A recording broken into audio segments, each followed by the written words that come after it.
উলুবেড়িয়ায় ঝাঁটা তৈরির কারখানা ও গুদামে আগুন, ঘটনাস্থলে দমকল।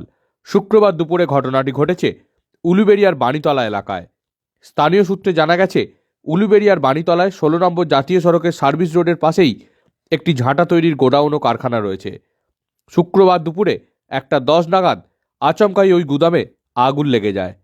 গুদামের দাহ্য বস্তু মজুদ থাকায় আগুন ছড়িয়ে পড়ে। স্বভাবতই স্থানীয় এলাকায় চাঞ্চল্য ছড়িয়ে পড়ে। খবর পেয়ে ঘটনাস্থলে ছুটে আসে দমকল। দমকল কর্মীদের তৎপরতায় বেশ কিছুক্ষণের চেষ্টায় আগুন নিয়ন্ত্রণে আসে। ঠিক কী কারণে আগুন বা ক্ষয়ক্ষতির পরিমাণই বা কী, সে বিষয়ে স্পষ্ট করে এখনো কিছু জানা যায়নি।